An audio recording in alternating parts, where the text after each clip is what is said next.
Nós estamos tratando, desde o início do ano, de temas confessionais. E hoje pela manhã, nós falamos da lei de Deus. Quem esteve aqui se lembra. E agora à noite, capítulo 20 da Confissão de Fé de Westminster, da liberdade cristã e da liberdade de consciência. Se Cristo nos liberta das trevas do pecado nesse mundo, somos libertos, inclusive, para vivermos para a glória de Deus, manifestando aquilo que é o nosso novo pensamento, nossa nova maneira de ver o mundo, a nova maneira de nos relacionarmos com a existência no tempo em que vivemos. Nesse tempo, como em todos os tempos passados, havia os escravos. Há os escravos. E os escravos nesse texto se expressam com essa lista de condições. Eu gostaria que você me acompanhasse usando o texto, Bíblia aberta, verificando a escravidão dessas pessoas. A escravidão da qual o Senhor Jesus tem nos libertado, para nos levar para morarmos com Ele, deixando de ser escravos, para sermos filhos residentes, moradores e herdeiros da casa do Pai. Assim nós começamos vendo que aqueles que discutiam, debatiam, enfrentavam a Cristo, estavam separados de Deus. Veja comigo os versos 21 a 23, por favor. De outra feita lhes falou, dizendo: vou retirar-me. Esse é o Senhor Jesus dizendo: vou retirar-me, e vós me procurareis, mas perecereis no vosso pecado. Para onde eu vou, vós não podeis ir. Então diziam os judeus: terá ele acaso a intenção de suicidar-se? Porque diz: para onde eu vou, vós não podeis ir. E prosseguiu: vós sois cá de baixo, eu sou lá de cima. Vós sois deste mundo, eu deste mundo não sou. Queridos, essa porção final do versículo 23 é guia para a interpretação dos versos 21 a 23. Quando ele diz: vou para um lugar que vocês não podem ir, ele está dizendo: eu vou para um lugar que não é deste mundo. Eu vou para além desta criação. Eu vou para a presença do Pai, para o Criador. Eu vou na comunhão com Ele para uma situação, e Ele completa, para a qual vocês não podem ir. Eu, disse o Senhor Jesus, sou a luz do mundo, e vocês estão nas trevas, e a estes ele disse: e permanecerão nelas. Vocês não podem ir para esse lugar. As pessoas que estão escravizadas, e no caso particular desses fariseus aqui, estão escravizadas e assim estão definitivamente. Não têm condição de mudar a sua situação. Em dado momento, no correr do texto, o Senhor Jesus apresentará um fachozinho de luz na direção daquela vida trevosa, daquelas pessoas que o ofendiam. Mas é só num momento. Em geral, a sua declaração é: vocês estão e permanecerão em trevas, escravos, separados de Deus. Eu, diz o Senhor Jesus, não sou daqui de baixo, sou lá de cima. Sou da relação franca com o Todo-Poderoso Deus. Vocês são daqui de baixo. Para onde eu vou, vocês não podem ir. Qual a interpretação que essas pessoas davam para a palavra de Jesus no verso 22? Será que ele vai cometer suicídio? O entendimento estreito, a visão de mundo apertada, pensando nas coisas com um juízo torto, e já falaremos mais sobre esse juízo carnal. Separados de Deus. E separados de Deus, o que são as pessoas? Verso 44 do capítulo 8. Diz o Senhor Jesus àqueles separados de Deus. Vós sois do diabo, que é vosso pai, e quereis satisfazer-lhe os desejos. Ele foi homicida desde o princípio e jamais se firmou na verdade, porque nele não há verdade. Quando ele profere mentira, fala do que lhe é próprio, porque é mentiroso e pai da mentira. O homem em corrupção é escravo dos seus pecados, sim. É escravo da opinião alheia. O que vão pensar de mim? É escravo do diabo, nossos três inimigos, o mundo, a carne e o diabo. Escravo. E aqui está dizendo com todas as letras: vocês são escravos do diabo. Vocês andam a serviço dele, vocês querem cumprir os seus desejos. Logo no início do verso, o diabo é vosso pai e vocês querem satisfazer-lhe os desejos. É uma coisa que é feita à vontade. Para alguns é feita até com algum conforto, mas é a escravidão confortável. É o caminho da morte num carro de luxo, ar-condicionado ligado, barriga cheia, e cai com o carro pelo precipício. E explode lá embaixo. Confortável e morto. Separados de Deus, filhos do diabo. O verso 47 insiste: quem é de Deus ouve as palavras de Deus. Por isso não me dais ouvidos, porque não sois de Deus. Queridos, vocês crentes do Senhor Jesus, tenham isso como algo preciosíssimo. Vocês se lembram quando os discípulos voltaram de pregar o Evangelho e voltavam felizes, saltitantes, e o Senhor disse a eles: alegrem-se, não porque os demônios se vos submetem, mas porque os seus nomes estão anotados no livro da vida. A razão da alegria é ser de Deus, ser redimido. Aquelas pessoas não eram escravas do diabo.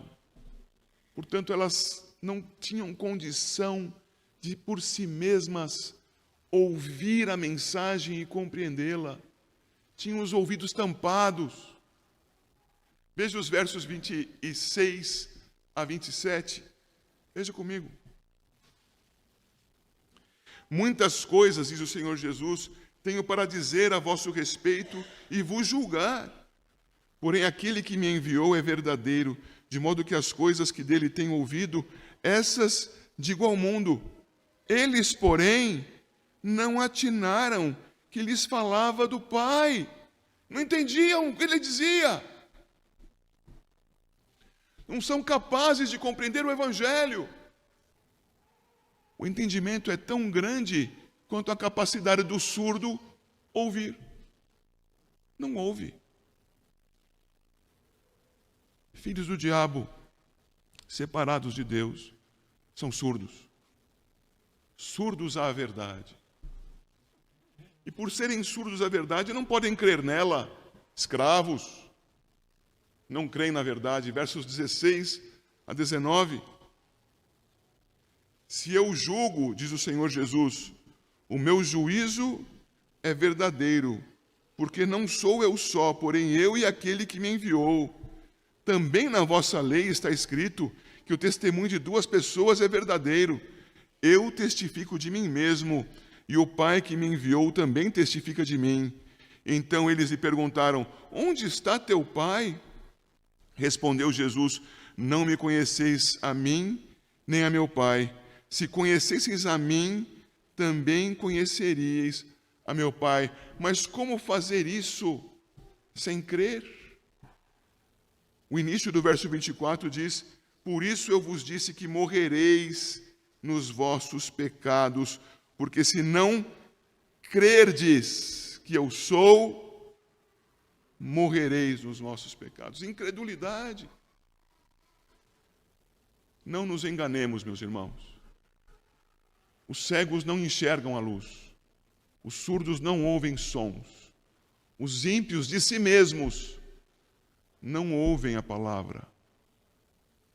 Ah, mas eles escutam o som, pastor, mas não a entendem. Não lhes faz sentido. Não lhes é transformadora. Isso porque escravos, ligados ao seu pai, ligados à mentira do seu pai, ligados ao diabo, desligados de Deus. Os incrédulos, queridos, verso 13, são acusadores. São aqueles que, diante das situações críticas da vida, ao invés de procurarem compreendê-las, logo se defendem pela acusação. O verso 13 diz, capítulo 8, então lhe objetaram os fariseus. Lembre-se, o Senhor Jesus acabou de dizer que Ele é a luz do mundo. E quem o segue não anda em trevas. Então eles respondem, 13 novamente, lhe objetaram os fariseus. Tu dás testemunho de ti mesmo, logo o teu testemunho não é verdadeiro. Atentem, irmãos. Na lei dos hebreus, o testemunho de uma pessoa a respeito de um assunto crítico, se fosse dado isoladamente, somente por uma pessoa, não recebia crédito mesmo. Ninguém falaria de si mesmo, sou inocente, a não ser que tivesse o amparo de uma testemunha. Pelo menos duas pessoas precisavam falar, o próprio e uma testemunha, ao menos, é inocente. É a isso que Cristo respondeu nos versos que lemos há pouco.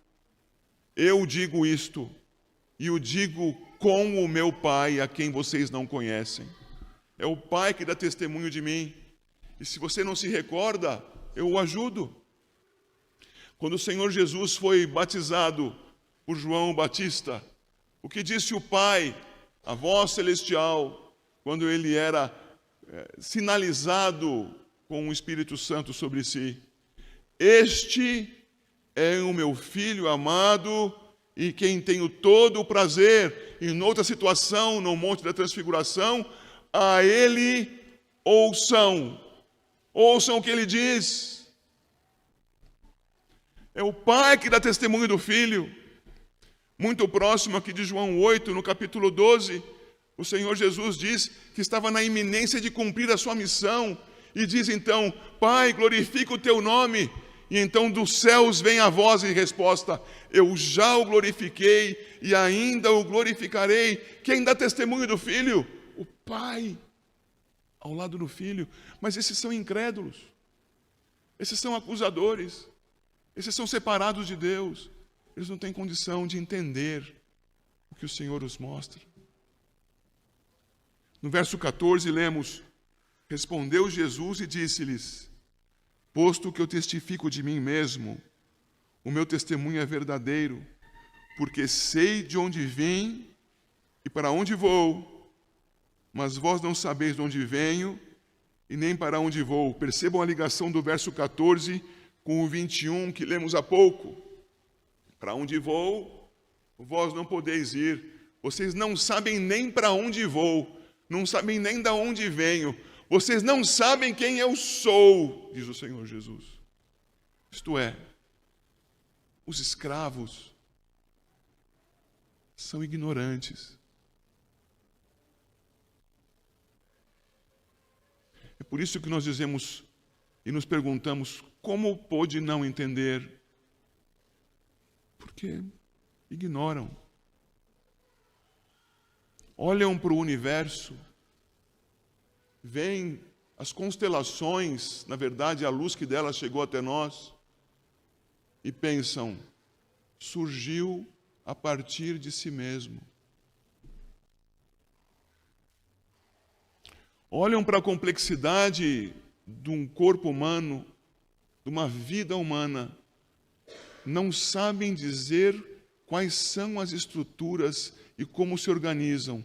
Cada vez conhecem mais e ainda conhecem pouco. E dizem, um organismo vivo surgiu pela própria expressão da vida, pela vida natural que há na natureza. cegos, incrédulos e ignorantes. Não são capazes de ver o que Cristo, a luz do mundo, nos fez ver, irmãos. Sendo assim ignorantes, eu peço que os irmãos vejam o capítulo 7, verso 24, noutro contexto de confronto que houve, uma página atrás, em que o Senhor Jesus, ensinando as pessoas ao seu redor, diz: não julgueis segundo a aparência, e sim pela reta justiça. Já estudamos isto aqui, mas sempre bom recordar. Não julgueis pela aparência, quer dizer, não julguem conforme o que vocês veem. Não julguem, como ele dirá no capítulo 8, de maneira carnal. Mas o verso 24 continua dizendo: e sim pela reta justiça, o que é simples de entender, que é julgueis pela reta justiça. Julgueis segundo a revelação de Deus. Julgueis segundo a verdade. Ora, como aqueles com os quais Jesus se digladiava num debate, julgavam. Verso 15 nos responde fácil. Diz Jesus: vós julgais segundo a carne. Eu, diz Jesus, a ninguém julgo. E preciso completar, observando o verso 24 do capítulo 7, segundo a carne. Porque aprendemos agora mesmo ao lermos 7:24 que, e sim, julgueis segundo a reta justiça. Cristo Jesus julga segundo a reta justiça, segundo a verdade, nunca segundo a carne. Como julgam os ímpios, os escravos. Como vocês veem as pessoas julgando por aí?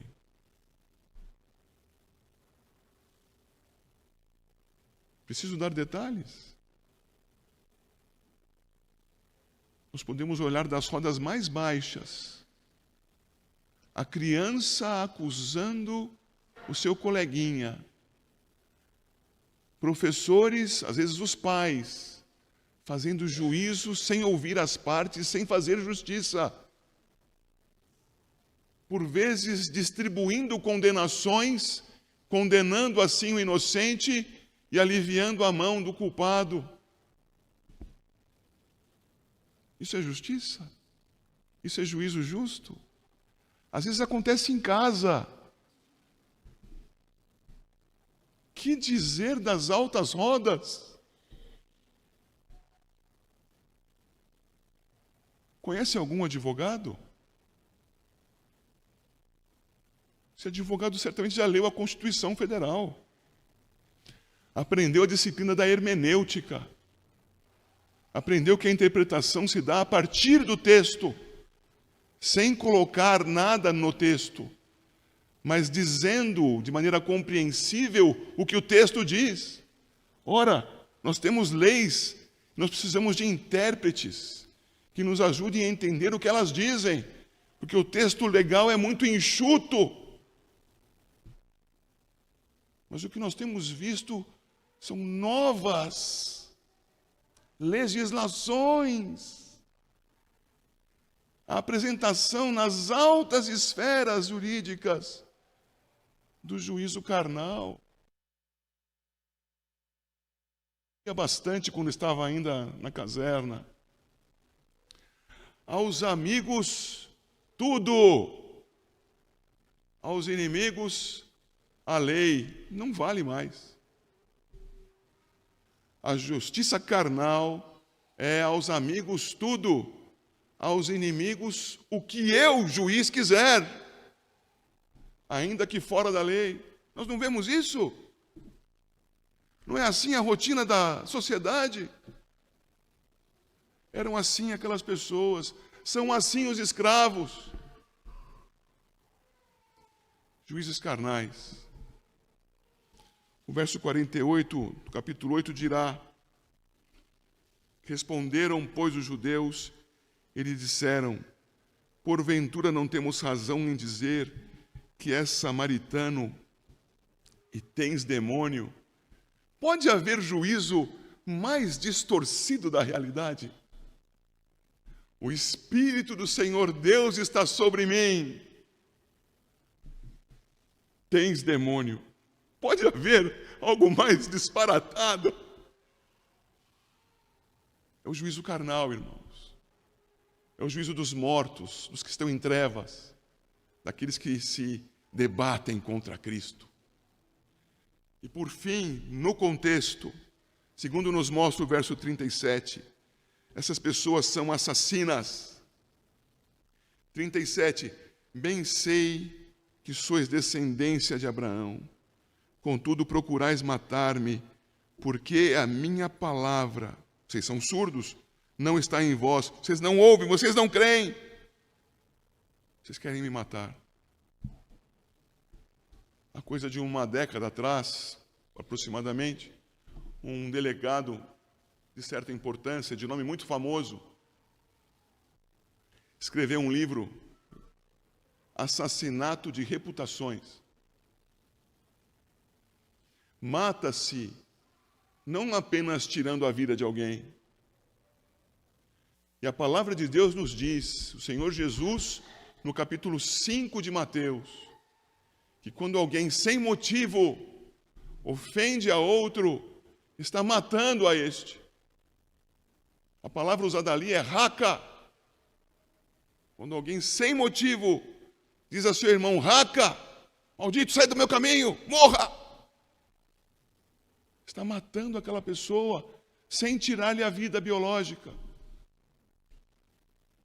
Há muitas maneiras de matar pessoas. E os incrédulos em trevas matam pessoas todos os dias.